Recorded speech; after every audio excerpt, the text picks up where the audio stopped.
I was in Bali several years ago. I was with a higher level guy, and we'd stand outside, out in the street. I mean, outside this cafe or restaurant, and then we'd, just watch all the ruckus. There's a lot of sex tourism there, there in Thailand, Brazil, Cambodia. So he'd make a comment sometimes. He'd be like, "Looks like he drops a lot of loads." See, because you can tell by the person's frequency, their presence, their energy. They're like the Walking Dead,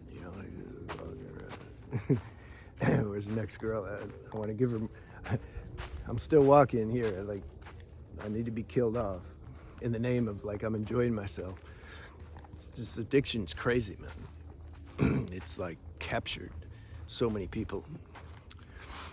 So when I'm saying it can raise you from the dead, that's what I'm talking about. Raise you, the dead man walking. Like, the dead man walking doesn't know he's a dead man, though. That's the thing. He thinks he's cool. It's not until you come out of that, and then you're at a higher vantage point, and you can look in retrospect and see, like, damn, I was like a zombie. Because when your faculties start waking up, your higher faculties, then you can that memory of how you were is still there. I mean, you can look at it you're in a higher point now. You can analyze it with some wisdom. And you're like, damn, I was sleeping, I didn't know it. So then you're able to see it in others. You can just see it.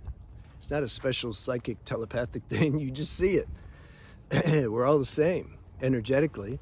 On energetic level, I mean, like, energetic, structures, like, we're all the same. We may have different issues and go through different things, but the rudimentary, challenge or block, it's just all the same. Self-hate and low frequency, low vibration.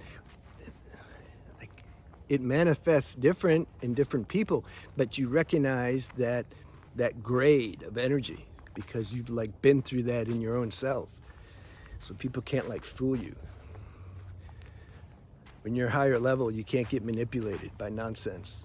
You don't even listen to the words so much. You hear the words that they're speaking in the background somewhere, but you're reading their energy. You're reading if they're true. That's all you care about. Like, are you true? Okay, you're true. Good. Okay, now tell me what you said again, because I was focusing on something else. It's like, why though? Some people ask, why do I got to taste this darkness for a while? Why does God want me to do that? Yeah, this is the show. This is the show. This is an existential question that I can't answer on the level of your mind because you can't assimilate it. Hey, you're going to end up answering these questions for your own self. But we have to taste darkness for a while so that we can enjoy the light.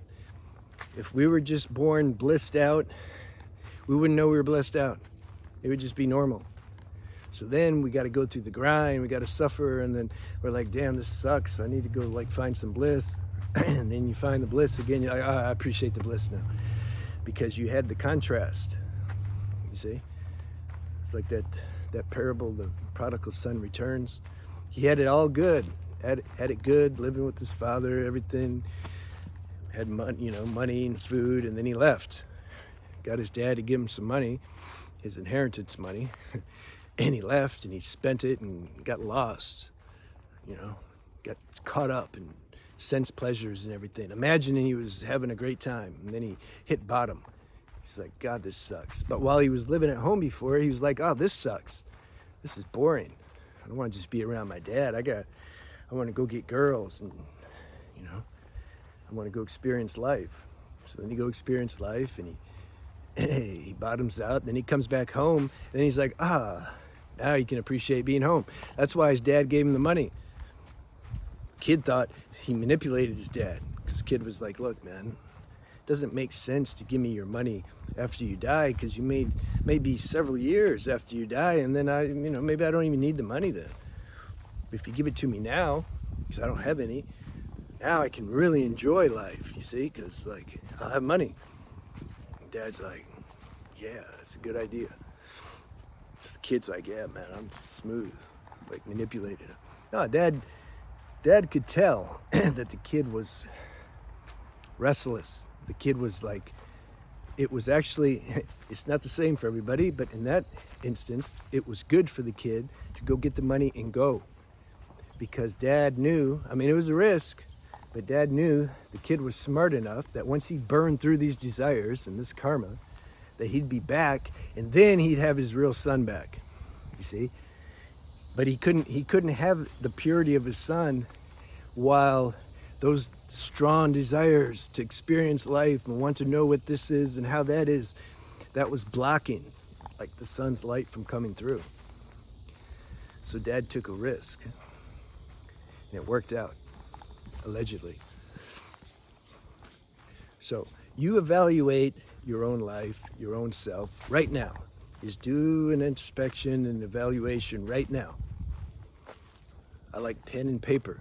I always used to like to write. You get that stuff out of your head and on paper so you can like see things. I used to write, what am I doing right now? And then I'd write what I'm doing. What am I trying to work on right now? And I'd write what I'm trying to work on.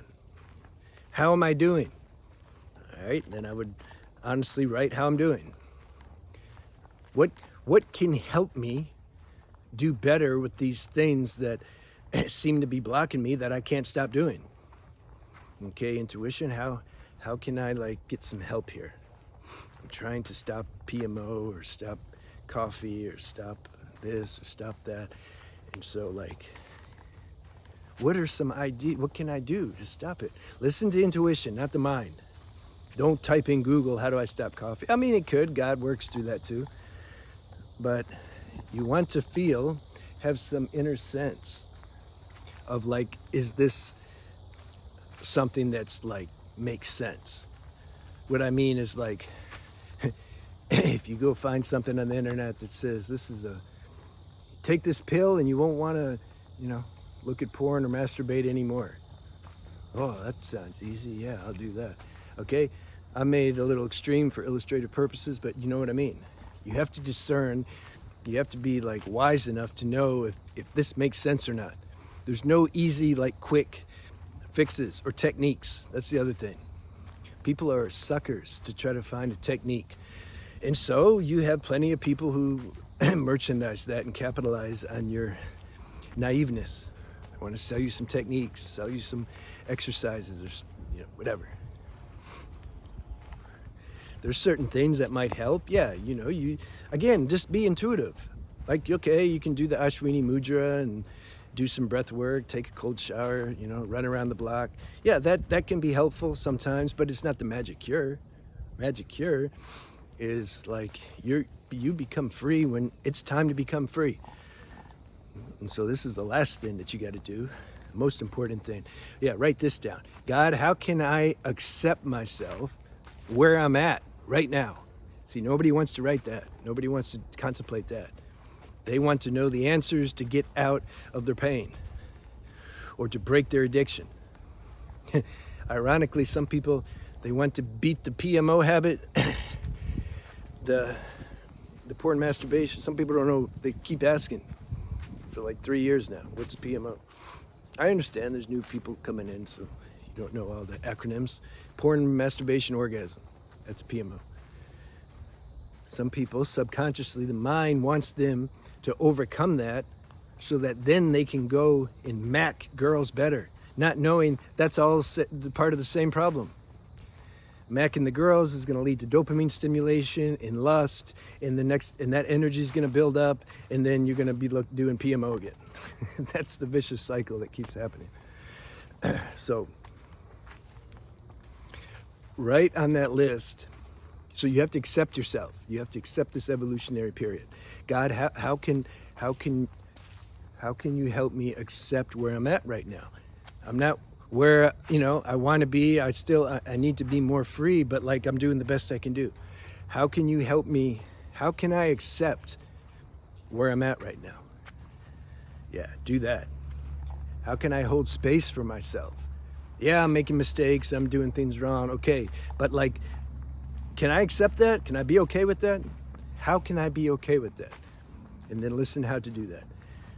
Maybe just by looking at it, it gives you some inner power to do that, some compassion for yourself. Or pray, God, help me accept where I'm at. At the same time, God, help me do better, but help me accept where I'm at. You see, this is a very individual thing that you have to work out within the constructs of your own individualized self and consciousness. That's why I'm saying there's no techniques for it. So that's it. Have a good day.